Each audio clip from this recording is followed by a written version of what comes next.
Hey, my name is Jesse Vital. I am the Vice President of the Simon Fraser University Advocacy for Men and Boys Club. I'm making this response due to an article in our student newspaper, The Peak. When I saw this article, here we go, I was initially excited.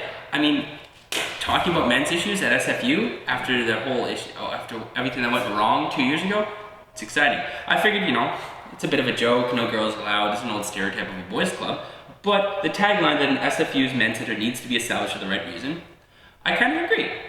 I would take off the to be established for a right reason because it's superfluous.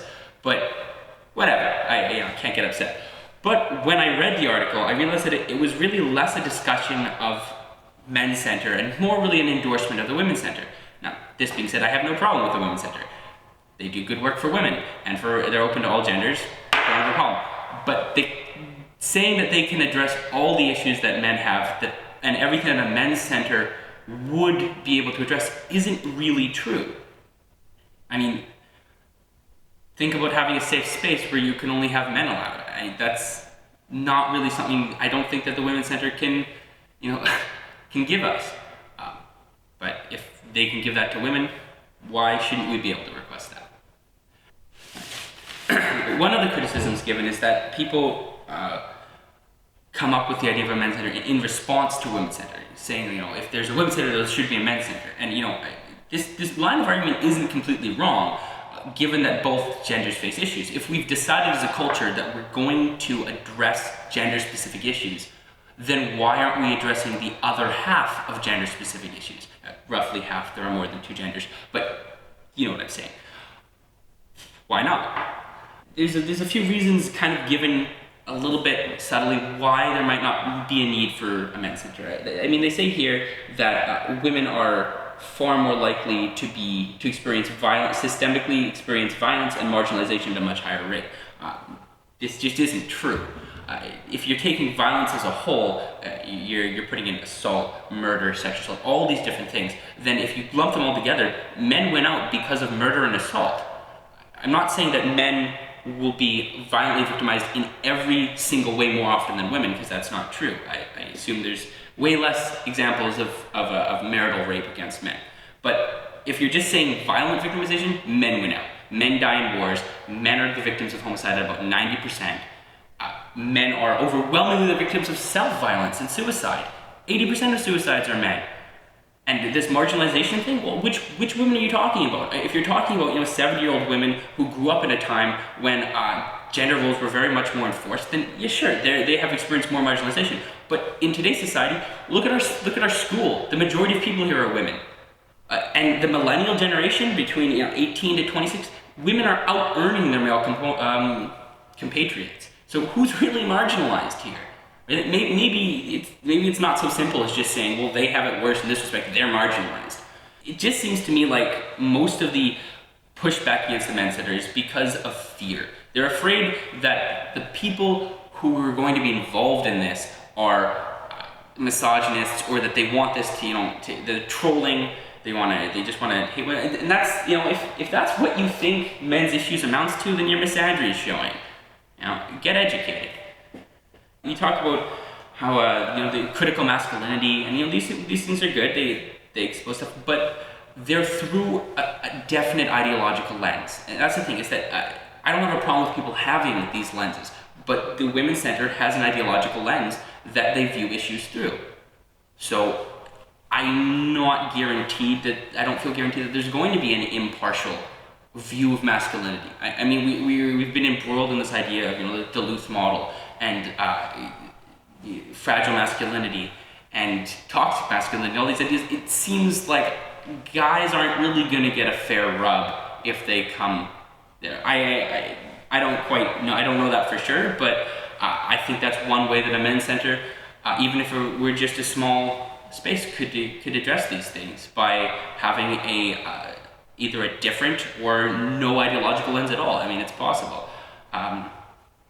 And another thing here that is said by the article is that it can't just be pushed through by a few powerful people. And I agree. The community needs to want this, right?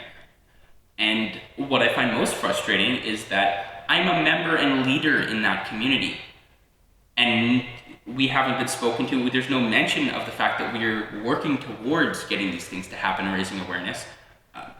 It seems like that's just a lack of knowledge, and perhaps that's on us. Maybe we need to be even more visible and louder and let people know that we exist and what we're trying to do. But it also seems to me like it may have just been not researched, and this was just another way of endorsing the Women's Center. Yeah, and the way the article ends is that we can't have a men's center if it exists solely in opposition to the existing feminist frameworks. Well, here's what I would say: they're frameworks. They're not facts. If the only point of a men's center is to oppose that, then yeah, that seems kind of like a myopic purpose. But a men's center will disagree with certain aspects of that framework. It just will. And that's okay. A proliferation of voices is not a bad thing. We are on a university. Everyone's voice should be heard. That's the whole point. We have freedom of speech. We have a great changing landscape of intellectual ideas. And if that scares you, then what you want is not to know the truth. What you want is for what you believe to be the truth. And those are two very different things. If with SFU, the Women's Center at SFU has such a long-running history. I think they've been here one of the earliest ones in the West Coast, I'm pretty sure. And that's a wonderful. When they created the Women's Center, there was a great need for that. And it's been addressing that need for, I think, 30 years now. And that's why I would say for SFU, if you can find it in your heart to have a men's center, in 20 years, you'll be able to proudly proclaim that you stood on the right side of history yet again, that you are another one of the pioneers of dealing with this issue as it came to fruition, rather than being a late player to the game who, in 10 years later, I guess, we should probably have a men's center. I mean, all these other places have it, we should have one too. The community that I am involved with, the SFU A&B, Simon Fraser University Advocacy for Men and Boys, is open to all. We really have tried very hard to dissuade the idea that we are a boys' club. Our president is a woman. The majority of our volunteers are women. The majority of the people who come to talk to us when we table are women. We're not a boys' club. And we're open to everyone. All genders, all creeds, all socioeconomic statuses, all races, everything. Otherwise, that would be stupid. So what we try to do is we try to raise awareness of issues like this. We're not currently fighting for a men's center per se. We're fighting to raise awareness of the issues that men are facing, in the hopes that maybe one day there will be enough public backing to press for a men's center.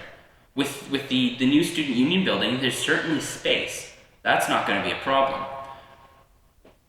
Let's see if we can make it happen.